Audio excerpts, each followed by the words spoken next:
at the North Bend School Board meeting, you're in the right place.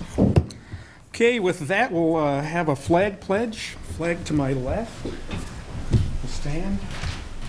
I pledge allegiance to the flag of the United States of America and to the republic for which it stands, one nation, under God, indivisible, with liberty and justice for all.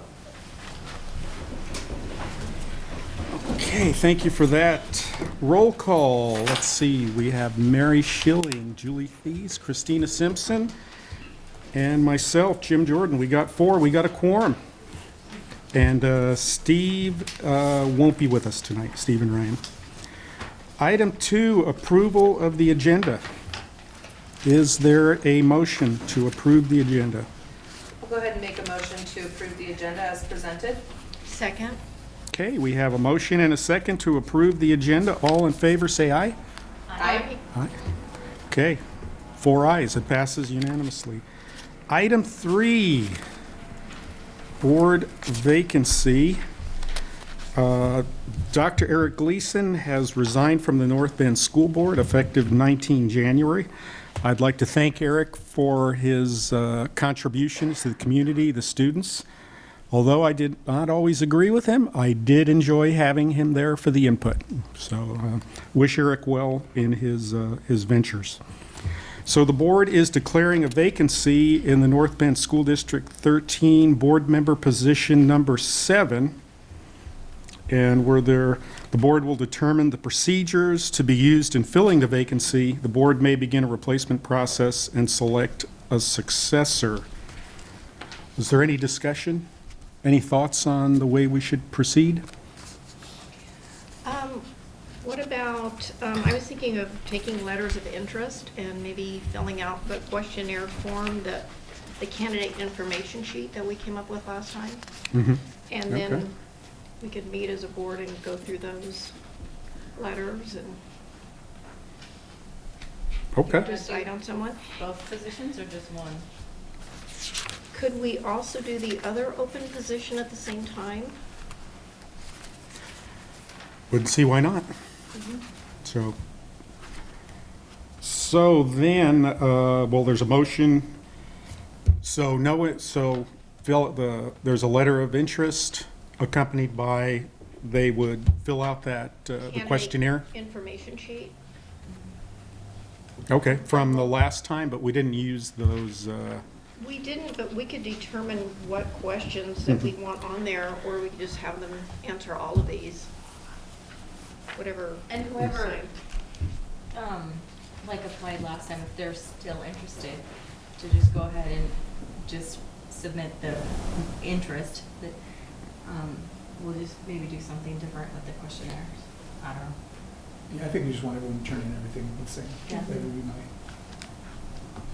what was that, Kevin? Just have everyone turn in, if you want them to fill out the candidate information sheet or a cover letter or both, or Okay. interest letter, I think make it, everyone do the same thing. Yeah. They'll be ready, anybody that applied previously would be, you Already know, in there. would Okay. be ready to go anyway.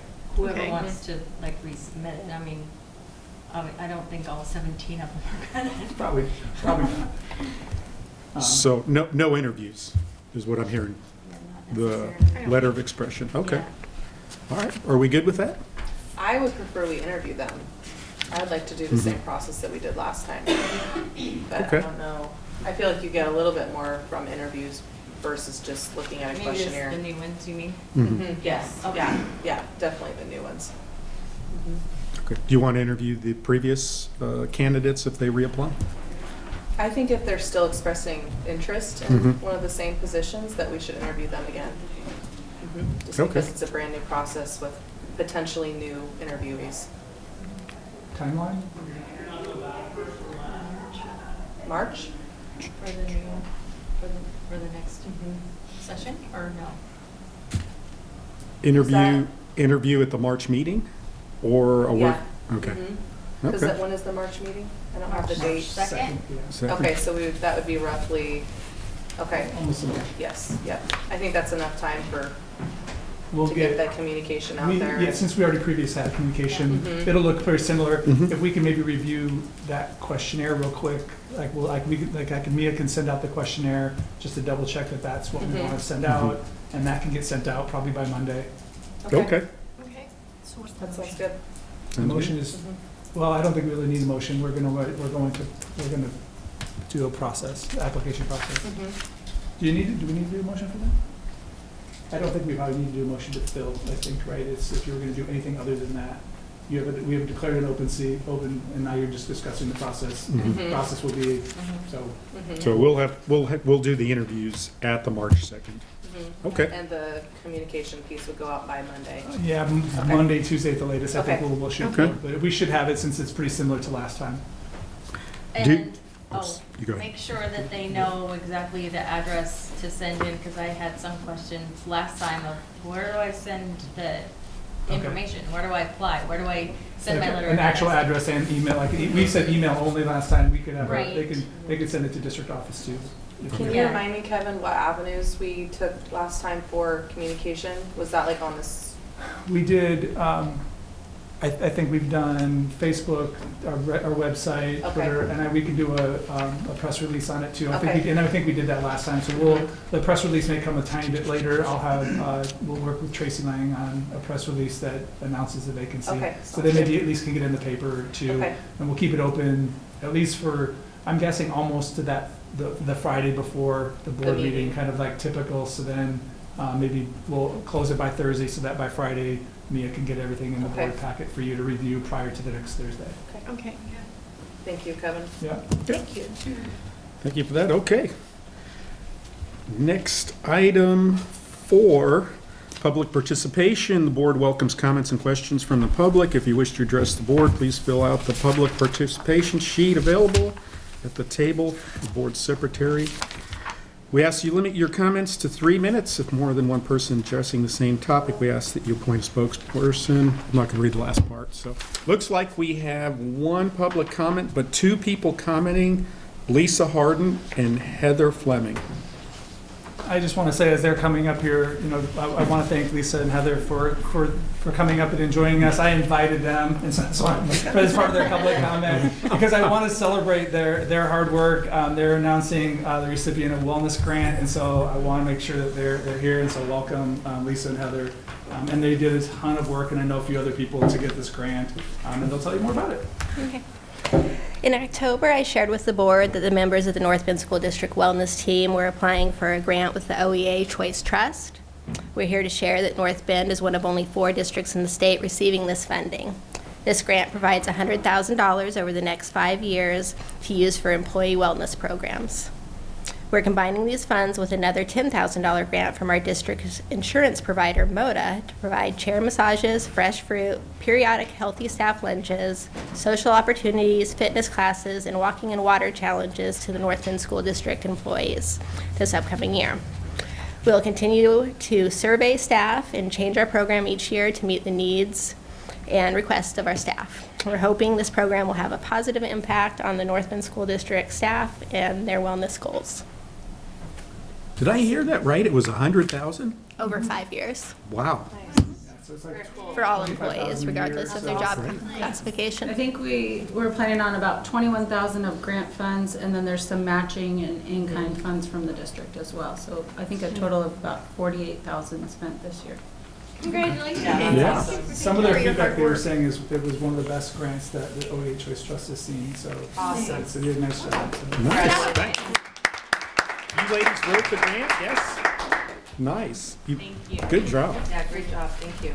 Way to advocate for your employees. Okay. Agenda item 5, communications. 5A, board reports and communication. We have one more public comment. Oh, hold on. A late entry. Yeah, I came at the last minute.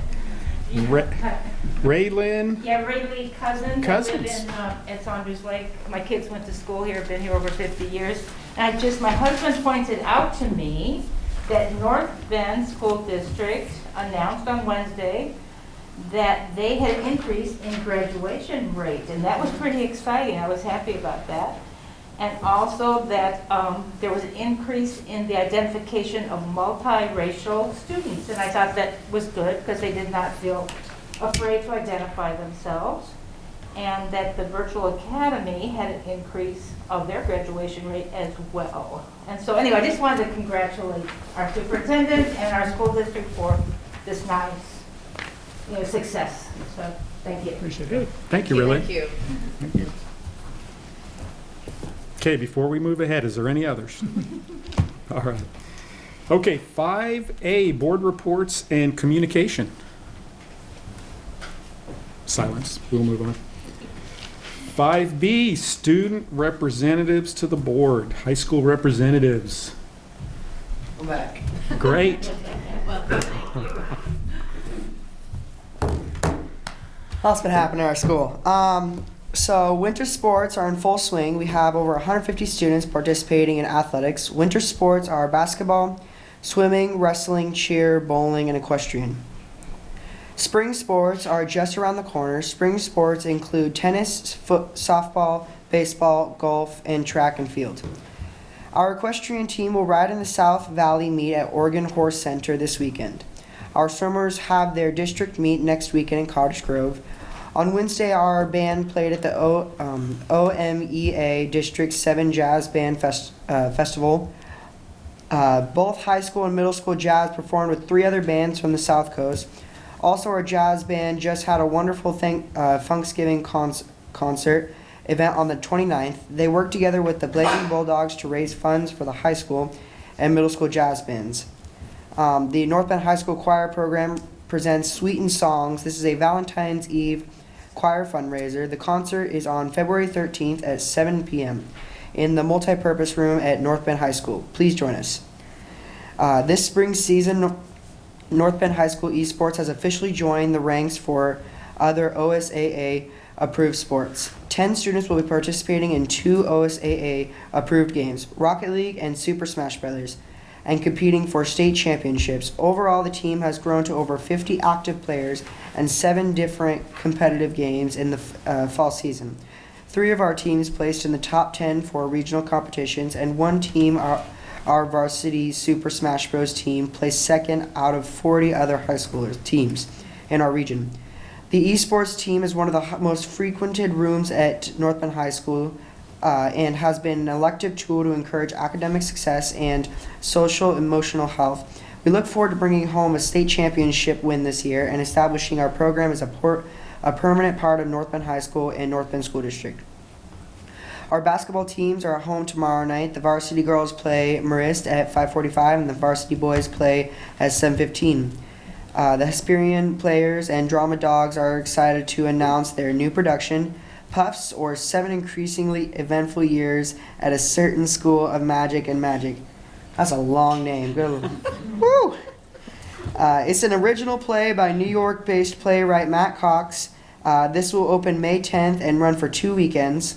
3 downtown businesses have teamed up to sponsor North Bend High School softball team movie at night at the Egyptian Theater, The Sandlot. It will play February 25th at 6 p.m. Tickets are $5. The North Bend High School students will have artwork on display at the Coos Art Museum from February 10th to April 2nd. The title of this show is the Coos Art Museum 2023 Vision High School Art Competition Exhibit. Another long name. Wow, we got to get abbreviations in here. Great work by our students and art teacher. That's it. Thank you for the good You guys have a nice update. day. Thank you. Thank you. Good job. 5C, Association Reports, North Bend Education Association Report, Eva Varga won an award at the, You're taking away my talk. just saying, I was there, saw it. Yeah, unfortunately, we weren't able to be at the amazing Funksgiving. I've heard lots of good things about that, but we couldn't be there because we were with the Bay Area Chamber of Commerce eating a wonderful prime rib dinner, as they also invited representatives from Southwestern Oregon Community College, Marshfield, or Coos Bay School District, rather, and the South Coast ESD. And they presented each of these education entities in the area with an award, as you mentioned, the 2022 Community Award for Frontline Educators and Teachers. So essentially, all teachers in Coos County are Teacher of the Year, all of us. So pretty pretty amazing. And I guess I should give this to you because, like, we can't all hang it in our own classrooms. We'll hang So, the district office. The district office, Yeah, yeah, that'd be that's what I awesome. was kind of thinking. That is awesome. Yes. Congratulations. Yes, This. thank you. Way to go, education. And additionally, things to celebrate, in addition to the wellness grant, is Hillcrest and North Bay have received funding from Oregon State University for some STEM funding to just provide a lot of hands-on activities. And so I know at Hillcrest, for example, Stacia has reached out and has a team of teachers who've stepped forward and said, yes, I want to be involved in this. And we're going to be doing some STEM equity training and workshops and stuff, and I volunteered for that. I thought that sounded really cool. So one of the first things that we're going to do is go to a workshop this weekend and learn how to use little robots and do fun hands-on math. And so I don't know what all is involved in that that funding, but it's certainly going to provide a lot of enrichment for students at both of the elementary schools. And I think that's kind of the extent of my report, but I wanted to put on my parent hat for just a moment. And so my son is going to be 18 on the 26th of February, and he is putting on his first full recital. It should be like an hour and 45 minutes or so of piano. He plays Chopin and Schubert, and I'm sure I'm gonna, Rachmaninoff and Schumann, Debussy, all the greats. And so he's doing this at Marshfield High School auditorium, huge auditorium. And he has been so very worried about how many people are gonna show up. So I'm spreading the word. Come and enjoy this wonderful concert. It's a benefit concert for for Marshfield because he's the accompanist there. But anywho, I hope. What are the dates for that? February 26th. It's a Sunday, and it's at 4 o'clock in the afternoon. So it'll be from 4 to 6. There's an intermission, and yeah, you'll be blown away. Yeah, he's really, really good. So, but then I'm a mom, so who knows? Thank you, Eva. Okay, next up, 5D Superintendent Report, Kevin Bogatin. Well, thank you. I did want to recognize our North Bend High School and their graduation rates. You know, it's always positive to see our graduation rates start to continue to improve, and statewide there is a slight improvement. And so again, I think moving up into kind of 84.95% where we're at.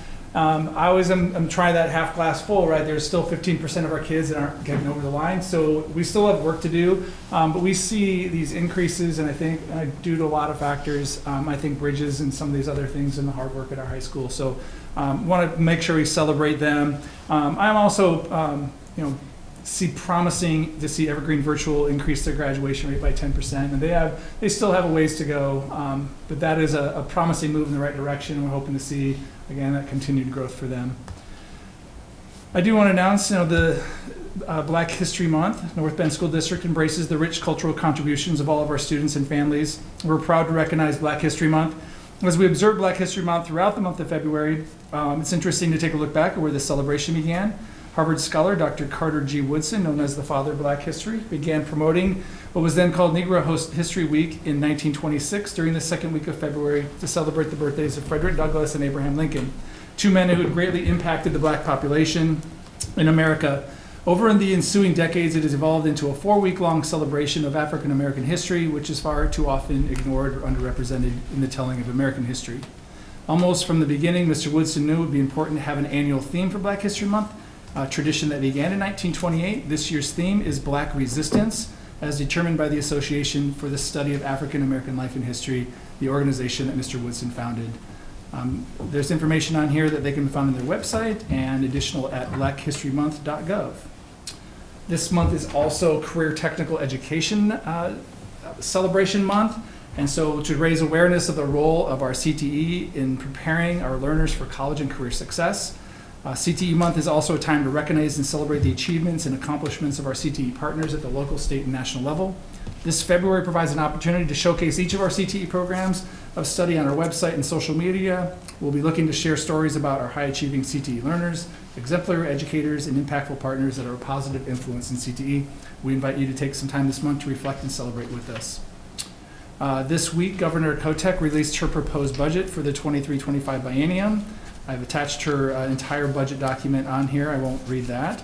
We are very encouraged by Governor Kotek's prioritization of K-12 funding and other critical investments in early literacy, early learning, and summer learning for our students.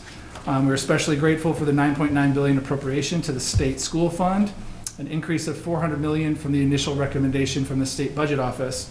In her remarks to the press, the governor noted that $9.9 billion is a starting point for a robust discussion about K-12 funding during this upcoming session. With a state general fund allocation of $9.9 billion, we believe that our budget here locally will not be significantly impacted. At this level, we are not anticipating any significant reductions, but it will also not provide any expansion of programs or additional investments into our system. We are hopeful that this is, like she said, a starting point for K-12 education funding, and will provide the board and community updates as they develop throughout this legislative session. The district continues to engage families and community members throughout this year as we assess how to best meet the needs of our students and families, as well as the community at large. The past couple of months include a variety of engagement opportunities, such as parent community listening sessions, stakeholder meetings, and feedback surveys. The most recent listening session was Tuesday evening, where parents and educators met to discuss the needs in special education. I appreciate board members Julie Thies and Mary Schilling for their attendance as well. In past school and district communications, we have shared opportunities with the North Bend community to participate in a parent-guardian feedback survey. That survey was sent to all of our staff and parents and can also be found on our website. As of Wednesday afternoon, we received more than 200 responses. That survey is available through the end of the day on Monday, February 6th.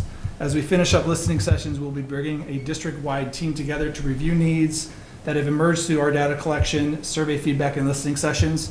The integrated guidance plan will be presented at the March 2nd board meeting, and we hope to have it available to the board and online for community review by Friday, February 24th. There will be an opportunity for public comment specifically in the integrated guidance plan as part of the March agenda, in addition to regular public comment portion of that meeting. And one more thing, immunizations are required by state law for children and students in attendance at public and private schools, preschools, child care facilities, and Head Start programs in Oregon. Nearly every facility that provides care for a child outside the home requires immunizations or a medical or non-medical exemption to stay enrolled. If your child is not up to date on required vaccinations for the state of Oregon or does not have a valid exemption on file, they'll be excluded from valuable instruction time beginning on February 15, 2023. The best way to ensure your child receives up-to-date immunizations is to schedule an appointment with your child's primary care provider. Appointments do fill up quickly this time of year, so please schedule appointments soon to ensure your student is not excluded. This year, we have a larger than typical group of students at the middle school who may be excluded, and to support these students and families, we've scheduled an immunization clinic at North Bend Middle School for Wednesday, February 8th with Coos Health and Wellness. All students will be required to have a signed parent consent to participate in that event. That's all for tonight. Okay, thank you, Kevin. Any questions for Kevin? Thank you. Thanks. Okay, agenda item 6, action/consent agenda items. Is there a motion to approve the action consent agenda? We didn't want to change anything, right? I think it's fine. I think it was all right. I make a motion that we, whatever, we're ready to go. To approve. There's a motion. The action. For the consent agenda. Sorry. Second. There's a motion. And trying to talk at the same time, which is not a good idea. Okay, so there's a motion to, and a second to approve the action consent agenda items. All in favor, say aye. Aye. Aye, okay. 4 votes, unanimous. Item 7, Evergreen Virtual Academy Contract Renewal Training, information only. So we have contracted with the Oregon School Boards Association to assist us in this, our charter school renewal. And so we've invited Kristen Miles to join us tonight, and she is joining us via the World Wide Web from somewhere in space, no, from I don't know where she is. She can tell you where she is. Space. She's not here. She's going to be here virtually, and so we're gonna wait. Kristen, I see her on there. They can't quite see you yet. I think we're waiting I for see you. her. She's been You see waving her? at us. Oh, she's been waving. Yeah. We're waiting for it to show up in the screen here for our audience here, Kristen, and then we'll get you audio She goes. check. Do you have sound? I do. I can hear you. Hey, we can hear you. We can hear you. All right, and you're on, Kristen. Okay. Hi, everybody. Kristen Miles from OSBA. I've worked with your board for quite a while, although I haven't been down there in a while. But that will likely change at some point. So I'm going to go ahead and share my screen. This will not take forever, but I'm walking you through the renewal process for EVA this year and just where the board has touch points, just going over the process. So I'm going to, it'll just take me, oh, I don't have screen sharing ability. Joe Yes. Joe will help you. Okay. Oh, wait a second.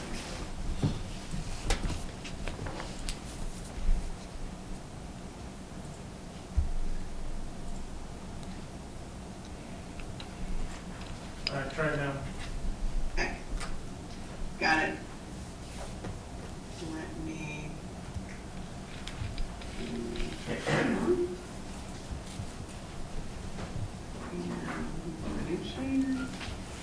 Nope.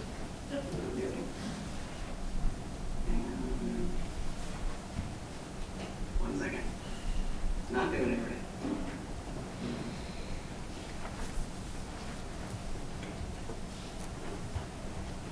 Sorry. Now I need to do it again. Just a second. As she's pulling that up, one thing that this is a little different than a typical negotiation and contract renewal, and she'll talk through this, but it's mostly that we can't really have any of these conversations on charter school in executive session, which we normally would do. So everything, just about everything for our charter school is done in public session. That's right. Okay. It should be right now. Okay. So the renewal process, there are 4 main steps in renewal. And I'll go over the ones that the board has stuff to do with. So the first thing is that the charter school submits an intent to renew. All of these pieces are in charter law, and I've got the notation of the law here. Not super important for you to know. My job is to walk you through this. I've got, if you don't know anything about me, I've got about 15 years experience with charter schools. I was the director of the charter schools program at Portland Public Schools before coming to OSBA. So the charter school submitted its intent to renew, which it has to do. The next step in that is to have a public hearing where really the only requirement is that the public has some space to testify on the renewal of the charter school. That's all that's required. The district can make whatever it wants to out of that process. The next is the decision whether or not to renew. This is one of the steps that the board will take, and I'll go over that step in just a minute. And then after that, should the charter be renewed, we go into contract negotiations. So these 2 steps, the public hearing and the decision whether or not to renew, are the steps that the board is mostly involved in. So the public hearing is coming up on March 16th. And this is where the charter school will come before you. They'll make a little bit of a presentation, and then there'll be some, you can ask them some questions, and there'll be some public testimony. It's generally not like a super huge drawn out thing, but again, the only requirement in law is that the public be given an opportunity to speak about the merits of the charter school. So that will be March 16th. At the same time, part of my job, why you've hired me to do this, is to evaluate the charter schools program. So my job is to be behind the scenes, looking at the deliverables, the academic, financial, and operational aspects of the charter school, which they're giving to me in chunks, deliverables behind the scenes. I will also be peeking into their program, their virtual program. Obviously, there's nowhere to go to do that. But getting access to classrooms and spending time with staff, administrators, that kind of thing.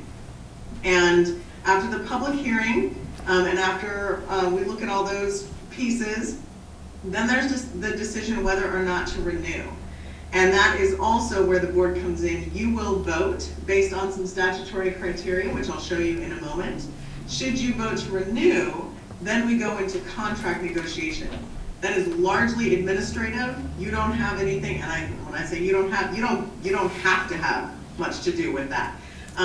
That is, we usually take the existing contract, make some changes to it. It does come to you for approval, but the board in general is not heavily involved in that process. That's usually superintendent and his team or him. I'm involved with that, and then the charter school's involved in that piece. The renewal criteria is specified in charter statute, and so this is not, that is the charter statute that specifies it. This is a paraphrase of what those pieces are, but there are 5 pieces that we have to look at. Whether or not the charter school is compliant with state and federal law, the pieces that are applicable to the charter school, whether or not the charter school is compliant with the contract, the charter contract, whether it is meeting or working toward meeting student performance goals, whether it is financially stable and has a sound financial management system, and then whether or not it's compliant with any renewal criteria that are in the charter contract.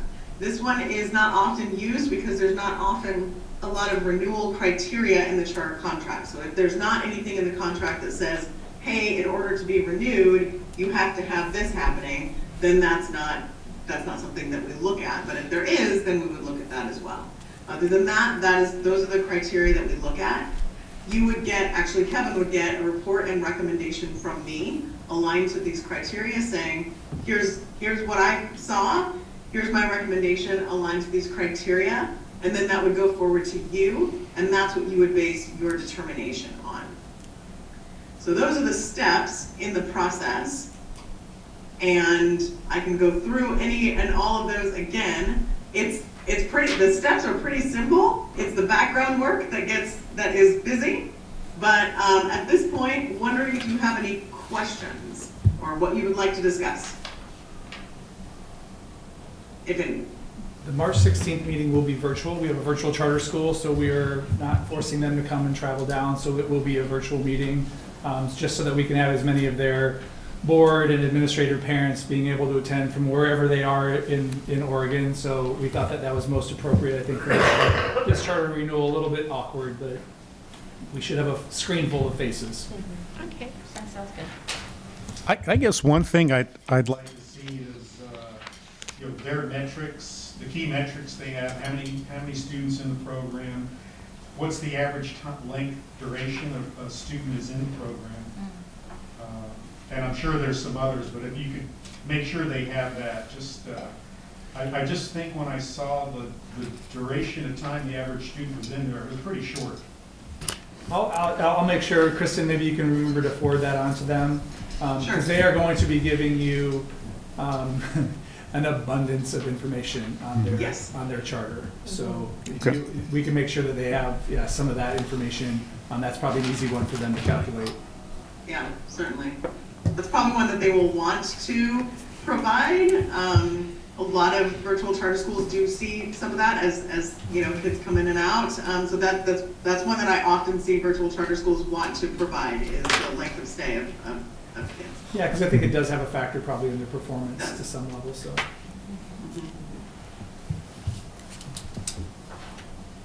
One of the things, Kristen, can you just touch base on when they submit their proposal or this charter renewal presentation? One of the things that we ask is that what they want in an upcoming contract, which again is a little bit different than a typical process. You want to just comment on that? Yes. So one of the things that we ask them to do is if they've got big asks, we for the next charter contract, we ask them to name those in the charter in the renewal application. That is so the board is informed of what the big asks are. Again, the negotiation of the contract itself is largely administrative, but if the charter school has really big, like, hey, we want like a ton more kids, or we want a bunch more money, or we want, to do something else. These are things I typically see brick and mortar charter schools ask for. We want the board to know, or we want, a length of contract that's really different, or something like that. We want the board to know in advance what those asks are. You can't make your decision on whether or not to renew based on any of the requests, but it's good for the board to know and understand what we'd be looking at as part of the negotiated part of the contract. Just so you can maybe give the superintendent direction on, like, well, here's what we would want you to negotiate as far as the really big components in the contract. It won't be part of the renewal criteria, but just to have everybody informed as to like what we're asking for in a big way, not the little things, but big things.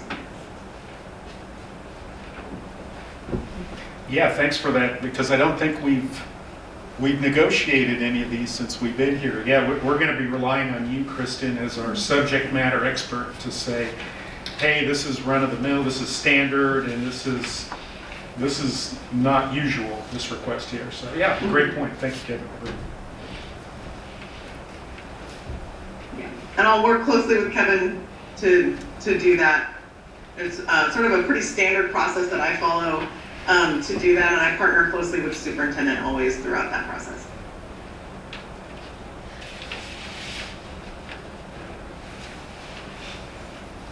Any more questions from the board, or? The only thing I would like to see is maybe as we're going through the presentation, maybe we could have a copy of that presentation to follow along. Yeah, they will be giving, I'm not sure, like, in terms of a presentation, so we can talk to them about that, Kristen. They will give you a huge packet of information. But yeah, a copy of their presentation, at least, I mean, that may not come as quickly, but if we can get that ahead of time, that would be helpful. Okay, great. I can request that. All right, thank They you. will be submitting their, like, kind of all their renewal, there's a renewal application packet with a bunch of information. That will all be sent, like you're in your normal Friday packet. And there'll be a lot of there, that where you might be able to pull some questions out of for them at the public testimony part of that, public hearing part of that. Okay, thank you. Okay, thank you, Kristen. I don't think there's any more questions from the board. Great. Happy to be with you, and we talking soon. Thank you. Thanks, Kristen. All right, thank you much. Bye-bye. Joe, thank you for that. Nobody thanks the IT guys when things go well. It all came on. Thank you for that. Is it going to have sound? Okay. Agenda item 8, South Coast ESD Local Service Plan Presentation. Action item. We have a special guest. I invited our newly South Coast ESD superintendent. Paul, welcome. Good evening. Thank you, Superintendent Bogdan. My name is Paul Peterson, the Superintendent of South Coast ESD. And on behalf of the Board of Directors of the South Coast ESD, I want to thank you for inviting me to join you this evening. With me are board members John Buckley and Joanne Moss. I said Buckley, it's Buckley. You got it right. You're close. He's welcome. Buckley. Anyways, sorry about that. And we're here to provide a brief description of the local service plan process and answer your questions related to the local service plan, which is on your agenda tonight. As an overview, every year the local service plan, or LSP, gets reviewed and approved by the regional superintendents, then the ESD board, and then the boards of each of the 10 school districts within South Coast ESD's service area, which ranges from Reedsport down to Brookings. The local service plan on your agenda tonight is unchanged from the LSP you approved last year. This plan was reviewed by the area's 10 school district superintendents this fall, and they voted unanimously to approve the plan on November 17th. The South Coast ESD Board of Directors also voted unanimously to approve this plan at their December 13th meeting. This LSP is designed to provide the maximum flexibility to each district in how they want to use their ESD resolution dollars, and that each district chooses from a menu of services what they need from the ESD. We call those Tier 2 services. Altogether, Tier 2 services comprise 95% of the ESD's resolution dollars, with just about 5% in Tier 1, or what we sometimes call core services, that benefit all 10 districts. Those Tier 1 services include homeschool registration, audiology testing, First to 3 evaluations, and the Safe Schools program. South Coast ESD is proud to partner with North Bend School District to help deliver the highest quality programs and services for students in a cost-effective manner, and I'm happy to answer any questions you may have, and if I can't answer them, I'll follow up with information to Superintendent Bogdan. So I guess the question I had, we've been going to some different meetings with Kareem, and does this factor in at all with this particular approval, or? It does sort of. So our approval is sort of the structure of how we do, how we utilize ESD funding. And so Life Skills is a tier 2 service. So under this kind of different options, it is a tier service menu item that the ESD provides. And so us, if we chose to go in that direction, the ESD would be involved in that process for Life Skills. But so yeah, our approving this is really the structure of how we do that. One example of it, we would vote on something different if Life Skills, if they provided service to every district in our region, Life Skills would move into a tier 1 service, and it just gets structured differently. So that's part of this, and I know Paul has some experience around for other ESDs, and this one is quite a bit different around the amount of flexibility that this ESD has compared to maybe your former one. Yeah, there are really the range of local service plan models through the state where in some regions, all the districts that are part of the ESD have to agree on everything. That's one extreme. The other extreme is this type of plan, which really gives complete flexibility to the component school districts. So really all this LSP does is authorizes the district to be able to purchase services that it wants. But the 10 superintendents do agree on just a couple of things that are really just 5% of the overall budget. So between now and June 30th, we will continue looking at our programs. We will price them accordingly, and then the districts will give us sort of what they're thinking they're going to purchase from us. They will firm up the pricing once we kind of know the economies of scale, and then we kind of settle up our prices, and then the order form comes from the district to the ESD in June, and then we make sure we have personnel in place and programs and services ready to go in fall. So it's really just a menu-driven local service plan. And your approval of this local service plan will have no impact on our discussion with, our next agenda item with Life Skills. This agenda item, approving this, has no barrier impact on that whatsoever. Okay, that's what we needed to know. We're like, wait a minute, don't pull a fast one. Yeah, no fast one. Approving this has no reflection on that. Okay. Quick question, Paul. I know the Life Skills has been having some feedback sessions. I've heard there's some passion. I wasn't there. But one thing I was just curious, in terms of like a bench strength, in terms of certified special ed teachers, do you guys have some like available now, or those are hen's teeth type of thing? I would characterize of all of our services, our special education services really are our specialties. They're bread and butter.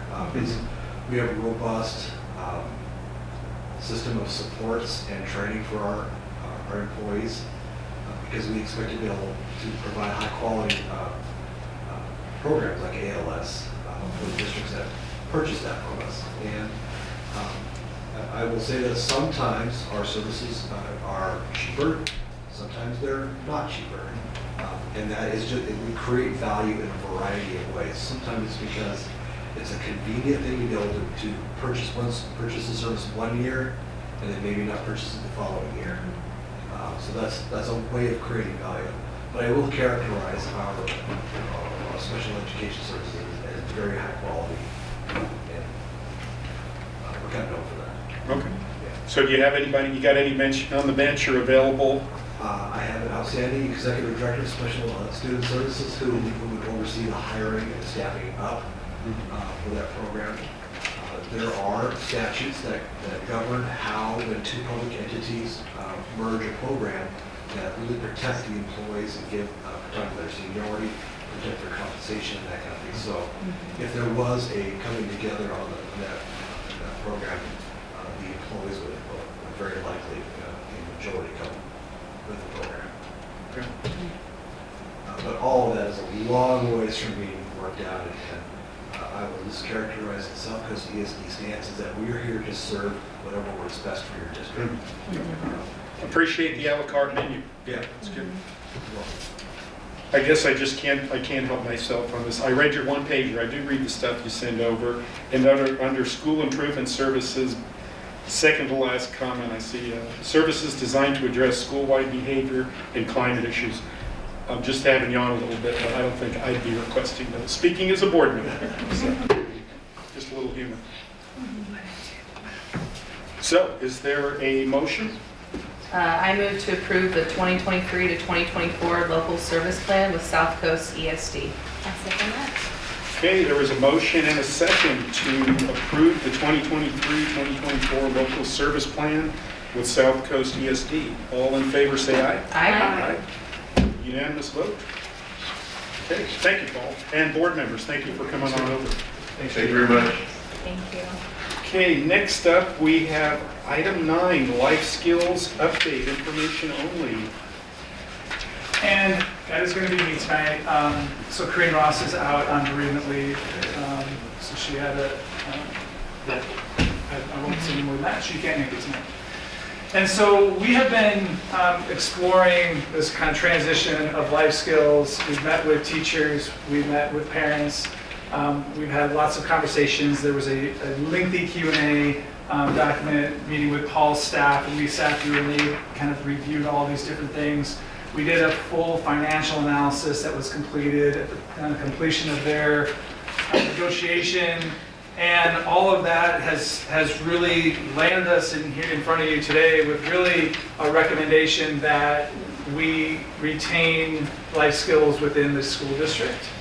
I really appreciate this process and all these feedback, and it really has provided us an opportunity to really explore what's working well, what's not working well. We have areas to improve, and I don't think that's lost on anyone. And so we're looking to partner more fully with Paul and his team on really some training needs that has really emerged, and how do we look at that on an ongoing basis. So we'll be partnering with them, probably in our service 2 or that Tier 2 agreement that we'll be working on. Part of that will be asking them to help provide us some ongoing training, which again is not really a part of their menu, but one of the great things is that we get to ask them to include that, and then they work with us to add that into our menu. And so we'll be looking at providing that. It's given us a chance to just review criteria for entry, like what's the criteria for you to come in, and should we establish that similar across our systems? What do we do about students who don't quite make it into our programs? Those kids they have lots of needs, not quite enough needs to be served in life skills, so that has emerged as an issue. And so we'll be working on how do we better support. They call it at the ESD middle learning. Is that like a middle learning center? We sort of use that terminology, and actually have a structured program that uses that. So we'll be looking at what are those supports, training, how do we support kids better. At the end of the day, we looked at the financial side of this. I think I reported to you at one point that the total cost of this may be somewhere between $50,000 and $150,000 more. And we have really not gotten to like the actual what this will cost, because that was not the biggest issue to resolve. But then we looked at specifically how this would impact employees. And interestingly enough, like that I felt like that was what we were waiting to see from our union standpoint, both on the classified and certified, the impact on, when we look at contract to contract, what will the impact on our employees be? It's not significant. And I shared it with Marty. I don't think Marty is able to make it here. I think Eva got that as well. There is some difference. On the certified side, I think we're going into certified negotiations. I think she would probably see there is probably a bigger gap a bit on the certified side, but we only have 4 certified employees. So again, that will be part of something that we might want to look at in negotiation. But a lot of them are new at the beginning of our salary schedule. Our couple veteran teachers, as we talk to them, even if they could leave now and they have committed to North Bend, they want to stay with us, so they want to be supported. And so certainly financial is an aspect, but it wasn't the driving factor to make a decision to move to the ESD. On the classified side, they've done some good negotiation, and I say we've also done some pretty well. You heard pretty strongly from our classified team last year, and I would say our analysis is saying is you did a pretty good job of negotiating that, and maybe put a lot of pressure on Paul's team to get to the resolution that they did, because it isn't significantly different. And we kind of hear different things around who gets paid what.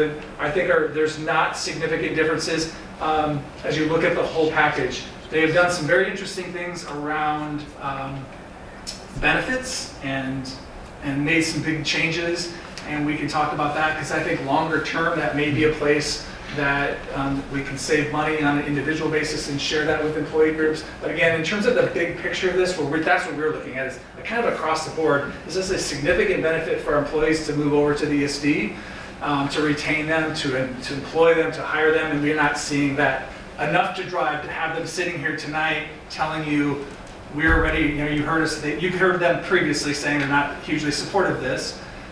They would be here if we were moving with a recommendation to kind of move forward with this even further. So that's really the report. I'll take questions. Again, I think at this point, we're really looking now at dropping this idea of the Tier 2 service with ESD and more shifting to how do we better support our current employees, retain them, certainly get folks, if we have openings.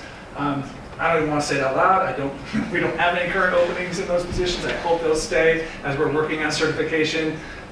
So I'll take any questions. And I guess Paul has been really instrumental in his team in really sitting down with this. I don't know how many hours his team has spent really helping with questions and pondering through the impacts that this would have. And because it's a pretty significant ask of the ESC to take on a school district, the second largest school district in our region, for them to take on a big program adjustment. And so they took it seriously. They answered a bunch of questions. We're ready and willing to take this on if we want to move down this pathway. So I do want to appreciate Paul and his team. And they have a new special ed director coming, or returning special ed director on board that has experience in life skills. So we're excited about that. I think we'll offer some ongoing support for us. Well, I guess I'm happy to hear some of that. I just wanted to make sure that the teachers are going to get that help that they were asking for and additional training and that type of thing to be able to do their job well. I agree. And I think that is a big learning out of this. And what does that look like and how can we provide that? And I think we have heard the ESD really willing to partner with us. And again, that was an area that we hadn't really explored as much in the past. And so our next agreement with Tier 2 will definitely have that. And for not just for certified, but all of our employees, our classified group as well. I guess just two feedback things I've heard was, probably came out in the session a couple nights ago, was continuity of teachers is a big thing. And then I think also, in the elementary school, having kindergartners and fifth graders together is not optimal. It's maybe a K through 2 and then a 3 through 5. Yeah, we did get that feedback. We will, it's funny, I just added that to our leadership team agenda. So that came out pretty strongly from well, I think I've heard it pretty strongly from teachers and parents. Mm-hmm. Not every parent, so I don't know. I am sure we're going to get some that whatever plan we have will be upset about a change. Mm-hmm. But I think it's something that we will take a serious look at. I'm not used to a K-5 life skills program, even my own experience, and it is. I'm empathizing with the parents. They're saying, man, we have these new kindergartners come in who haven't really been in school, who are really sensitive to sound, and are just super, and they haven't been in school. They're just kind of very disruptive. And then we have our kids that have been there for 3, 4, 5 years, just being impacted by that. It's significant. So it's something for us to look at. I don't know if we don't have a plan to present to you at this time, but I would expect we'll be having those conversations here in the coming weeks as we prepare our budget for next year. I'm sure there's pros and cons, and if you make Hillcrest K through 2 and North Bay 3 through 5 or something like, or there will be some options to explore about, do you do them at one school so those teachers can partner, you have some flexibility moving kids, and that would be one. It adds an issue, if we're going to separate them at 2 schools, you add another transition for a group of kids and their friendship group and relationships. So there's pros and cons of, at one, if I move out of North Bay to one and they have both programs at one school, and we just kind of combine them at one school, those folks will also be, they'll be pulled out of their school. So any resolution to this will not be probably well received by everyone. So it's going to be like, what's the best interest of kids long term? The short term will be a little rocky as any kind of move like this will cause some disruption. But it is something we'll take seriously because we heard that pretty loud and clear this year. So we'll look at some options and see what our recommendation coming back to the board, and we'll see what happens. And certainly my team will be the ones that will make kind of this ultimate decision in the process to communicate that and get feedback. And again, this is the time to do it if we're looking at something for the fall. Okay. Appreciate it. Thank you. Thank you.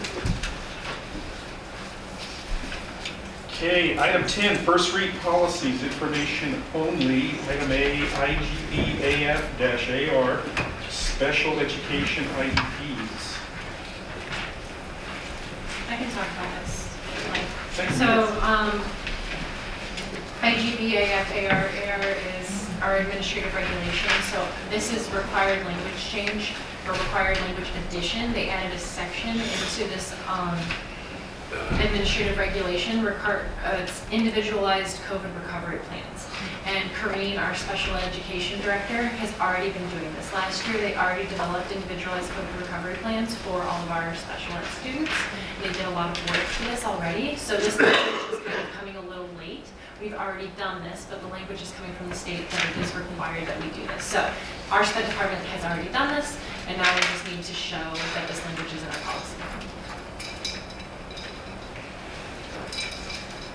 Okay, thank you, Mia. Next up, agenda item 11, second read policies, action item policy IK, academic achievement. So this policy was brought to you on December 15th, 2022 for our first read. This was reviewed by our curriculum director, Tiffany Rush. Again, this language that was added was required language from the states about academic achievement. There's only a couple of lines, and then we had a couple of choices to choose. For example, in line 1, parents and students will or may, and we've chosen will, be informed at least annually of their students' progress. And that is about it. There's really only 2 sections that have been added to that policy. Tiffany, should we vote for this?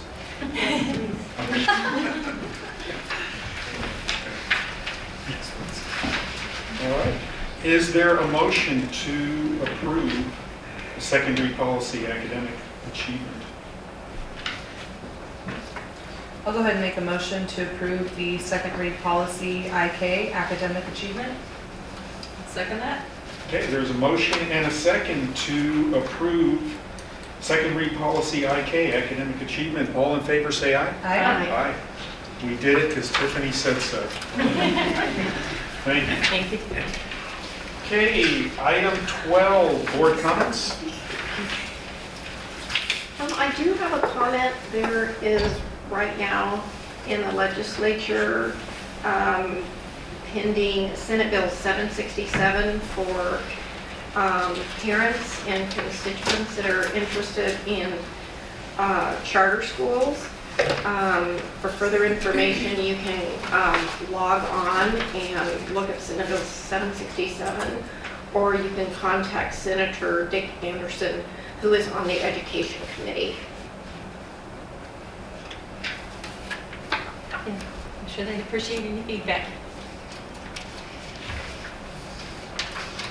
Okay, thank you. All right, agenda item 13, information only, board work session 2 weeks from tonight, February 16th. You guys go ahead and email me if you have any topics you'd like to see covered. And then 10B, we have schoolhouse supplies list. And then moving on, oh, sorry. So that was ordered for all the schools and is distributed. Thank you, Nate. All right, with that, item 14, we're going to close this open session.